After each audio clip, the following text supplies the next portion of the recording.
Okay, Assalamualaikum warahmatullahi wabarakatuh. Alhamdulillahi rabbil alamin, wassalatu wassalamu ala asrafil anbiya'i wal mursalin wa ala alihi wa sahbihi ajma'in. Jadi alhamdulillah,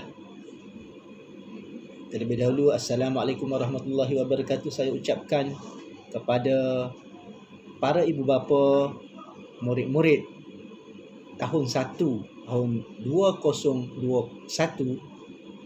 SK Kuk Pasir.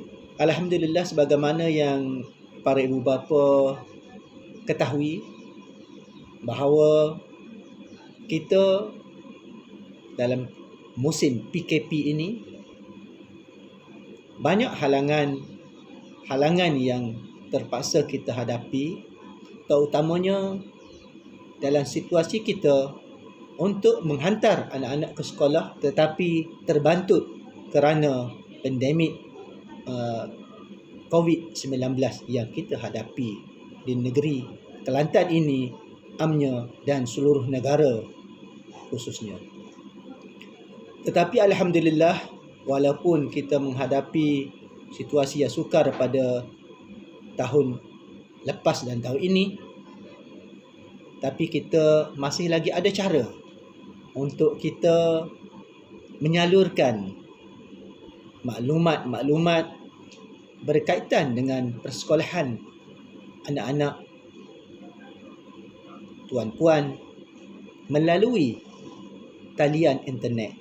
Saya berharap semoga apa yang akan saya sampaikan pada kali ini sampai ke pengetahuan tuan-puan.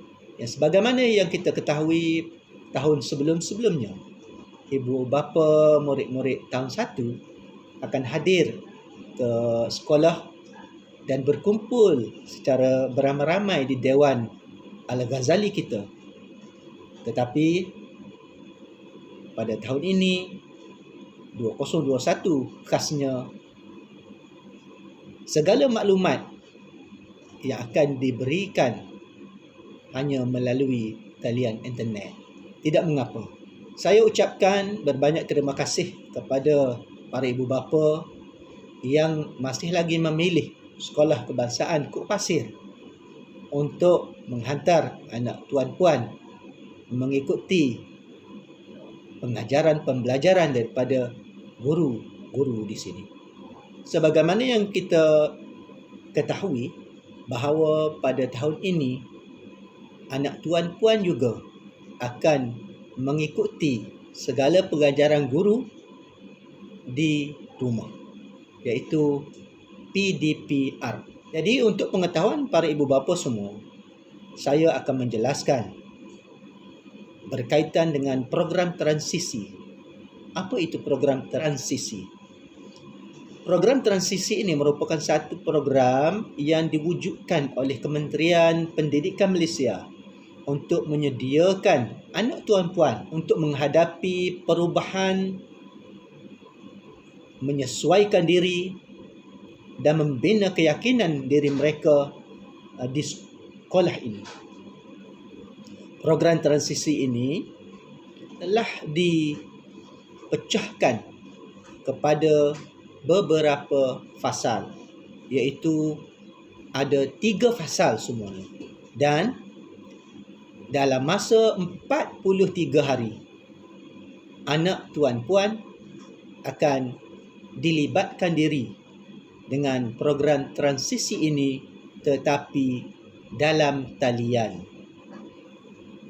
Jadi saya berharap dalam ketiga-tiga fasa ini, iaitu fasa persediaan, fasa penyesuaian dan fasa kesediaan, ibu bapa akan memberi perhatian terhadap penerimaan anak tuan-puan terhadap apa yang diperkenalkan oleh guru-guru semasa dalam talian nanti, bermula esok 20 hari bulan Januari 2021.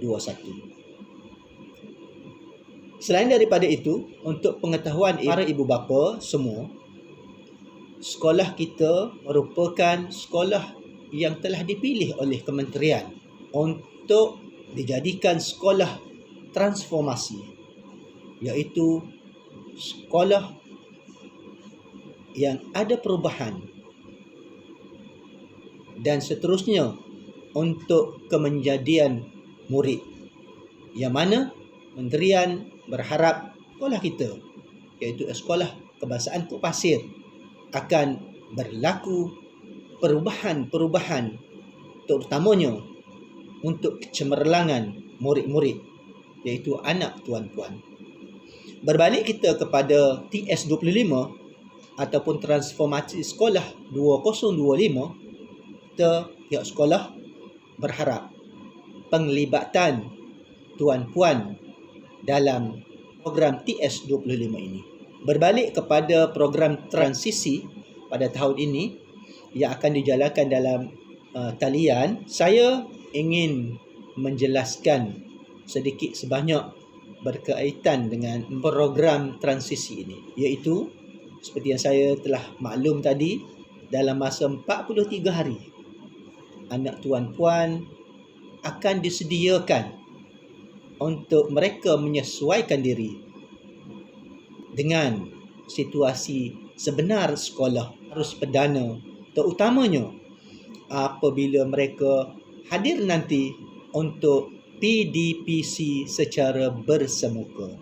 InsyaAllah masa itu akan hadir juga. Untuk pengetahuan semua para ibu bapa, bermula esok fasa pertama, iaitu fasa persediaan untuk anak tuan-puan, yang mana belum tarikh 20 hari bulan lagi, pihak sekolah terutamanya telah menyiapkan segala apa yang perlu. Contohnya bermesyuarat, menyediakan prasarana yang perlu, menghubungi para ibu bapa dan seterusnya hingga ke hari ini. Itu kita berada di fasa pertama, iaitu fasa persediaan. Seterusnya esok maka bermulalah fasa kedua, bermula 20 Januari 2021, fasa penyesuaian. Fasa ini melibatkan anak-anak tuan-puan secara langsung melalui PDPR, melalui talian internet. Yang mana fasa penyesuaian ini, anak tuan-puan akan perkenalkan dengan modul orientasi, yang mana anak tuan-puan akan diperkenalkan dengan pihak pentadbir sekolah, memperkenalkan dengan keadaan fizikal di sekolah. Seterusnya aktiviti sesuai kenal untuk persediaan anak tuan-puan untuk aktiviti pembelajaran dan pengajaran nanti. Jadi setelah fasa penyesuaian ini, anak tuan-puan akan mengikuti fasa ketiga, iaitu fasa kesediaan. Dalam fasa kesediaan inilah guru-guru tahun 1, murid-murid tahun 1 akan menggunakan modul transisi, iaitu buku transisi. Anak tuan-puan akan mengikuti modul PDPC berdasarkan tema-tema yang akan diperkenalkan oleh guru-guru tahun 1 nanti. Jadi itulah secara ringkas apa yang boleh saya terangkan berkaitan dengan program transisi yang akan anak tuan-puan terlibat nanti. Jadi semoga dengan pengenalan program transisi akan menjadi batu loncatan kepada para ibu bapa untuk lebih bersedia terhadap segala apa yang akan diperkenalkan atau diajar oleh guru-guru nanti. Jadi saya sekali lagi mengucapkan ribuan terima kasih kepada para ibu bapa, khasnya ibu bapa murid-murid tahun 1 2021. Semoga para ibu bapa akan lebih jelas terhadap program terutamanya program transisi ini, agar dapat memberi bimbingan nanti kepada anak tuan-puan yang sudah tentu apabila PDPR di rumah ataupun pembelajaran di rumah ini mereka akan memerlukan bimbingan daripada para ibu bapa. Jadi, berilah bimbingan yang sepatutnya secara tak langsung para ibu bapa akan membantu pihak sekolah dalam program transisi ini. Jadi, itu saja dari saya sebagai guru besar SK Kok Pasir. Berharap semoga perjalanan program transisi semasa PDPR ini akan berlangsung dengan sempurna, insya-Allah. Jadi, saya sudahi ucapan pengenalan saya untuk program transisi ini dengan Assalamualaikum warahmatullahi wabarakatuh. Sekian, terima kasih.